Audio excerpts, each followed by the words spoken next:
Hi, my name is Aaron. I am studying in India International School in class 11, and we are taken up this subject as natural water purification.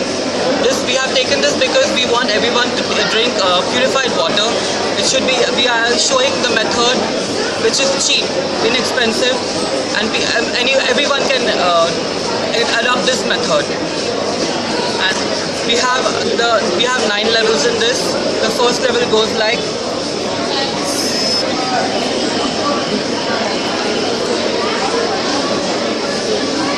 Hi, my name is Ramya Teja and I am coming from Gulf Indian School. So I took up this project because I don't want everyone to use filtration water through chlorination or through boiling. I want them to do through natural process. Good afternoon, my name is Krishnan. I am from GIS. I took this project, water purification, to save the electricity and to get natural water with minerals. Because nowadays in filters there are less nutrients. In this project we have used sand, semi-permeable tissues, calcium-rich gravel, bio-home pebbles and hard porous stones. Yeah, I will explain it more further. When the dirty water is poured, the semi-permeable tissues traps the humus present in the water.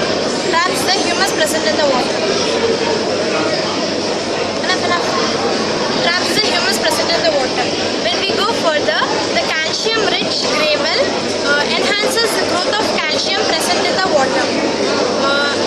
The water passes through the biohomes. These biohome fertilizers kills the bacteria and the viruses present in the water, and it also helps in the growth of beneficial bacteria which is required for any organism. The water further passes through these pebbles. When they are passing through these pebbles, it stops the algae and the fungi which is present in the water and makes the water purified. The water further passes through these hard porous stones. These hard porous stones these hard porous stones, they have tiny minute holes in them so that they are porous. Because they are porous, they trap all the invisible impurities which cannot be seen through naked eye. It traps them and we obtain Algae, especially. It also traps the algae especially. And after this purification, we have 9 level of purification. So at the last we have the cloth level. Over there we have placed cotton for the final purification, and the purified water has been obtained. And this water which is purified, we have obtained, we get the pH of 7, which is needed for us for drinking. And we use gravels in the third level. We use calcium-rich gravels.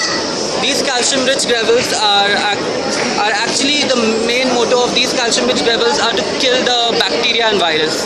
When they kill the bacteria and virus and activate calcium in the water.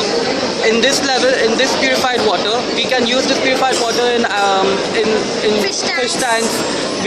And this water is also applicable for us to drink, but only for the people who do not have any immune system problem.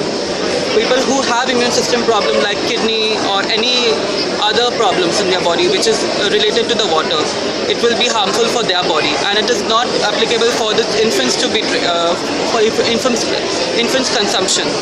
This water is only for adults with good immune system. This water can be used in the fish tank. In fish tank, we normally change our water for about 2 or 3 weeks. But if we use this calcium activated and this nourished water, this water stays stable and clean for about 4 months. You do not have to clean your fish tank water for every 2 or 3 weeks. You have to clean it like in 4 months once. And in this water, it has the purification between 165 to 185, which is needed for human consumption. And if you are using this water in fish tanks, after 4 months you need to change it. You don't need to change it after 1 month, 2 months or so. And this water, the plants which is lacking in calcium, you can use this water for their nutrition and it will grow well. And this can be only drank by adults because they have Matured immune system. Whereas for adults it cannot, means for children it cannot used as for good purpose. It can be used for cooking. And the only difference between natural process and Coolpex process is that in this natural process we didn't add activated carbons and chlorination tablets. Means some more microbes infected, means some more bacteria and microbes may be still there present in the water. Whereas if you put chlorination tablets and activated carbons, these microbes also cannot be there. So that water is suitable for drinking for everyone, any organism. Thank you for looking at our presentation and see it again. My name is Cyril. I study in DPS Ahmedi. I'm in 9th grade. This is not my first participation in Shastrotsav. I think I've participated, this is my 4th time. So last year we did an experiment on a cloud in a bottle. So we won the first prize for that, representing our school. This is my friend Aditya. I'm Aditya. I study in class 9 5th DPS. This is my second time I'm participating for Shastrotsav, and last time we won for a cloud in the bottle experiment. This time we've come up with the 2 experiments, one of them being the invisible glassware and the other one being bending light with water. This is an ordinary glass, and now I'm just going to dip it in this vegetable oil. So when I immerse it into the vegetable oil, it's clearly visible underneath the oil. So now I'm going to put another type of glassware, and this is a Pyrex glass, and it's also called a borosilicate glass, and I'm going to dip it inside. And when I do so, it's seemingly invisible. So what is this and why does this happen? Basically, why do we see glass objects? They're transparent, so we're not supposed to see them. We see glass objects because of the refraction that occurs to the surrounding light, which is translated by our brain along with the reflection as an image of the object. So this refraction occurs between 2 different media, and they have a different index of refraction. That's the amount of refraction occurring. So if we could make the index of refraction the same, then this would become invisible. That's exactly what we've done here. A beam of light passes through and it reaches the oil, and it passes through the other end. But in the middle, oil and Pyrex have the same index of refraction. That means that the light does not bend further when passing from oil to Pyrex. So when the light moves, it doesn't find any Pyrex there, and indeed it doesn't even refract more. And our eyes, not able to sense the refraction, think that the glassware is invisible. Now our next experiment about total internal reflection. We see mainly total internal reflection in fiber optics. Fiber optics is used for high-speed internet connection and long-range telephone connection. So this is our small experiment to show how fiber optics works. We have learned that light always travels through a straight path, but with our help of this experiment, we prove it wrong.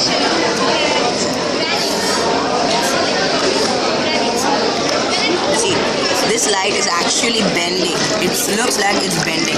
See, it's on my hand. Whereas it's supposed to travel through a straight path, and in this case, it's actually bending. So now why does this happen? This happens due to total internal reflection. We can see total internal reflection as when light is put on an object. Suppose refraction should occur, but instead reflection is occurring. This is because when light is put on an object at a certain angle or more than it, known as a critical angle, instead of it to be refracted, it actually reflects. So that's what we saw in this case. So actually, when the stream of water is flowing, the light is actually bouncing inside, and finally it's coming through this.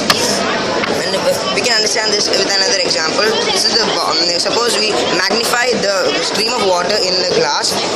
The light ray enters and then it rapidly bounces at light speed. So your brain is not able to understand that it is bouncing, and you can only see it as one stream of light. So this is how light is bent in our experiment. Thank you. My name is Suhaim. I'm from Alummae Indian Model School. I'm from the 10th standard. This is my first time I'm participating in Shastra Utsav. Today we have selected the topic lenses microscope, as traditional microscope don't have the enough capacity to zoom the image as much as we need it. So the idea of the lenses microscope came through the internet surfing, as we found out that CCD cameras are able to capture image much more better than microscope. Now. Hello everyone, my name is Annette Elsa-Vergis and I'm from Alummae Indian Model School. I'm from class 10, and today we have chosen the project lensless microscope.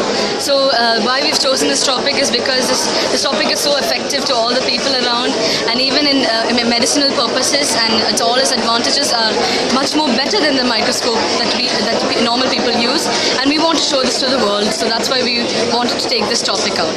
Thank you. Hi, my name is Faith Sarlok. I'm from Alummae Indian Model School. I'm also in class 10. I participated in Shastrotsav 2 years back, but I had not won an award, so I thought I'd come here and try again. We chosen a lensless microscope because, as you can see, it's not one of the this is one of the latest models ever created. People have seen the optical microscope and they have not seen a lensless microscope, so that's why we brought it here to show people and understand what exactly a lensless microscope is. Okay, so basically it's a lensless microscope. So in this microscope, it doesn't have a lens. What we've used is an imager chip. As you can see here, it's an imager chip. This chip we have got from a webcam, and this webcam, from the webcam, as you can see, there's a lens. So there's a camera over here. When you put the particles or the specimen onto the camera, a magnified image will be shown through our lensless microscope. So basically, you don't need the lens. You can just see the image properly onto the laptop that is here. So here what we have used is sugar particles. So basically when the LED light hits the specimen that is underneath, you can see that the LED light, as it hits the particles or the sugar particles, a shadow will be formed and the magnified image will be put into the laptop like so. Now the advantages will be explained by Faith. Okay. Now the advantages of a lensless microscope are, first of all, its magnification power is 200 times that of an optical microscope. So it's like much stronger than the normal microscope. Another reason is that our model is quite big, yes, but then the actual size of a lensless microscope is about 5 inches. So that microscope does not have any wires sticking out of it. So you can carry it in your pocket and walk around. And you can also join it to your phone, and people have used this ability of the lensless microscope to go to rural areas where there's not much technology and check blood samples for diseases and epidemics, which they have found a cure for. So that's pretty much. Yeah, and it's much more inexpensive than the normal type of microscope. Its magnifying power is 200 times that of the very best optical microscope. Thank you. Thank you for coming to our stand, and thank you for listening to us. Good afternoon, everyone. My name is Jerry Roy Varghese. I'm from Jabri Indian School. I'm from class 9. So I want to tell you about hydraulic arm. My name is Hanson. I'm from Jabri Indian School. I'm in 9th standard, and I'm going to show you the controls of the hydraulic arm. If you tell about the hydraulic arm, it has 4 control panels. Inside this there are 20 milliliter present inside. So it is equally transmitted to everything. This is help in functioning, expansion, and this is helping in lifting up the arm, and this is helping in left and right turn. So the main principle behind this is the Pascal's law. Pascal's law is defined as the effect of change in pressure to a particular fluid with all the contents of the fluid in every point. So I am telling you that when we come to the uses of this, there are uses, and this same process is used in JCBs, automobile lifters, etc. These are in all our improvised things. This is the materials used. This is the thermocol, and all are made up of thermocol. 8 syringes, 4 water locks, and 4 vinyl tubes, and a wooden board for the base of the hydraulic arm. And this also a message for you to save electricity, because saving electricity is better than anything. So we can use maximum limitage. There are limit to save there is a limit to choose electricity, and when we choose electricity, go according to the limit, don't cross the limit. So I'm saying that we doesn't use any electric things here over here. We just want we just use a syringe and a water. So thank you. Okay. Good afternoon. I am Tahir from Integrated Indian School, class 12. We have built a laser spirograph which consists of a laser and 3 mirrors and 3 motors. It works with the properties of 2 major concepts. Hello, good evening. I am Sandy Jose Panikar. I am of class 11 and I come from Integrated Indian School. We have decided upon this laser spirograph because this uses laser. Laser, a very interesting thing about which popularity is increasing every day, which is very essential in many different kind of fields. We bought this thing from. My name is Clement Raleigh and I'm in 11th standard. We bought this stuff nearby. It's very cheap. It's very easy to. It's very simple to make, under 5 kg or something like that. And when I heard this, I liked it very much. Because it's very much illusionist and it's simple and it's beautiful. Well, my name is Aditya Roy. I'm in 11th standard coming from Integrated Indian School. Well, the materials that we have used here are very simple, that one can prepare it at home itself. It's just a matter of fact is that you require concentration. So all these materials are available from the store named RTC, and it almost took 2 weeks maximum for preparing this. So, I'd like to explain to you about the principles in this project. It uses just 2 main principles. One, the persistence of vision. It is that there is something I'd like to tell you. What you see is not exactly what you see. It is 1/16 second older. What you see, the eyes has the power of storing images for 1/16th of a second. In this project, excuse me, can you hand me a laser? Yes. Yes. What you see here is a laser dot. And would you please turn the primary mirror? Yes. Look at this. This is a circle. But will you believe me if I tell you this is not a circle at all? Well, I'm telling you, this is not a circle at all. This is just a collection of points which moves at less than 1/16th of a second. And your brain sees this as a circle.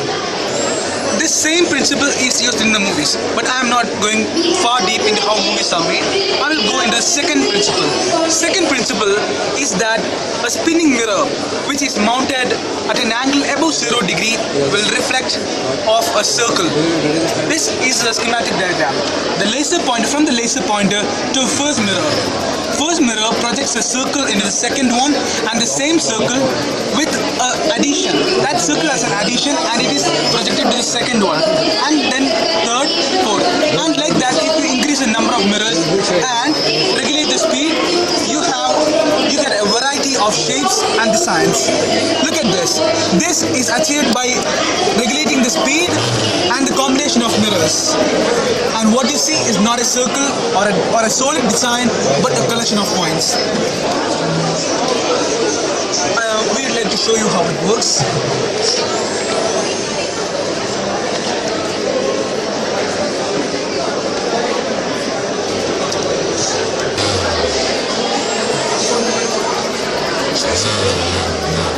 This is the reason we'd like to promote, we chose this project because we'd like to promote the usage of lasers. Lasers are a very cheap and a precision device. With that, there are many applications that are left to do. Cataract surgery, all these surgeries, these are used by the lasers, and most people don't know much about the lasers. So we'd like to promote people to know about lasers. And there's a general conception that every laser is harmful, but take care, laser can harm. There are lasers which harm badly.